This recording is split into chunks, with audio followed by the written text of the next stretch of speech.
अगला जो एनीमिया है वो हमारे पास ब्लड लॉस एनीमिया आता है। ये ब्लड लॉस एनीमिया किसकी वजह से होता है? याद रहे कि ब्लड लॉस एनीमिया जो होता है हमारे पास ये एक्यूट ब्लीडिंग की वजह से होता है। ब्लड लॉस एनीमिया अगर भी आपके पास कहीं ब्लीडिंग हो या हेमोरेज की वजह से हो या कोई इंटरनल ब्लीडिंग हो रही है तो उसकी वजह से हमारे पास कौन सा एनीमिया होता है? ब्लड लॉस एनीमिया हो जाता है। इस ब्लड लॉस एनीमिया में हमारे पास क्या लॉस होता है? Loss of intravascular volume. जो इंट्रावेस्कुलर वॉल्यूम जो है जो ब्लड का है ये हमारे पास क्या हो जाएगा?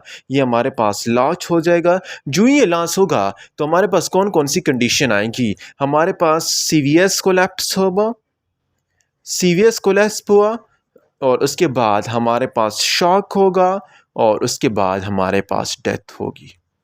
तो ये मतलब ये है कि लॉस ऑफ इंट्रावेस्कुलर वॉल्यूम में सीवीएस कोलैप्स हुआ है, शॉक हुआ है और डेथ हुआ है। याद रहे कि 20% जो हमारे पास वॉल्यूम अगर लॉस हो जाए, 20% ब्लड वॉल्यूम लॉस हो जाए तो वो क्या किस कंडीशन में ले जाते हैं हमारे पास? वो हमारे पास हाइपोवोलेमिक शॉक की कंडीशन में हमें ले जाता है और हमारी बॉडी को सर्कुलेटरी शॉक होने के साथ या तो सिनकोपी होगी या फिर डेथ हो जाएगी। तो अगर हम कंपनसेशन की बात करें कि अभी ब्लड लॉस एनीमिया हो रहा है, ब्लड लॉस हो रहा है, तो उसकी कंपनसेशन कैसी होगी? कंपनसेशन की अगर बात की जाए तो कंपनसेशन में हमारे पास वही कहानी है कि एरिथ्रोपोइटीन की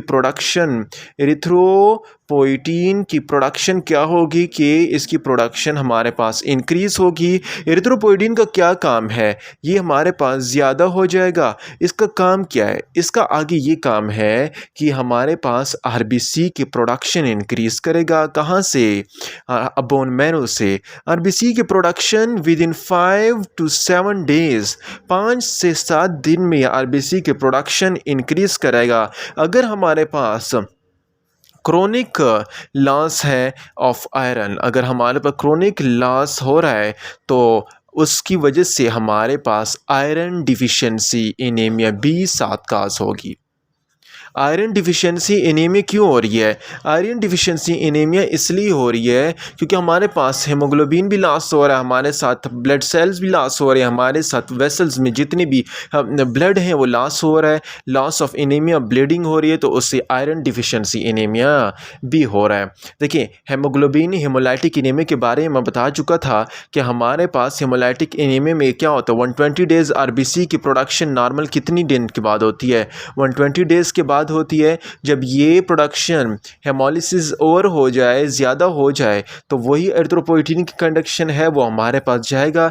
क्या क्या करेगा? हमारे पास एरिथ्रोपोइटीन ये एरिथ्रॉइड सेल की जितने भी हैं उनकी क्या करेगा? एरिथ्रॉइड सेल्स की हाइपरप्लेशिया करेगा। हाइपरप्लेशिया का क्या मतलब है? हाइपरप्लेशिया का मतलब ये है कि उधर उनकी सेल की अमाउंट इंक्रीज़ करेगा, नंबर इंक्रीज़ करेगा और साथ साथ ये हमारे साथ एक्स्ट्रा मेडुलरी हेमेटोपोइसिस करेगा।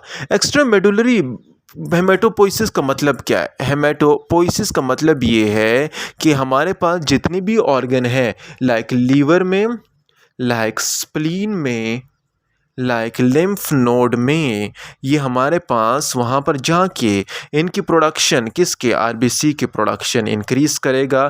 तो मतलब ये है कि यहाँ तो या तो एरिथ्रॉइड बोन मैरो की हाइपरप्लेजिया करेगा और एक्स्ट्रा मेडुलरी हेमेटोपोइसिस भी साथ साथ करता है। क्या चीज़? एरिथ्रोपोइटीन। अब इसी एक और टर्म है सीरम आयरन इंडेक्स।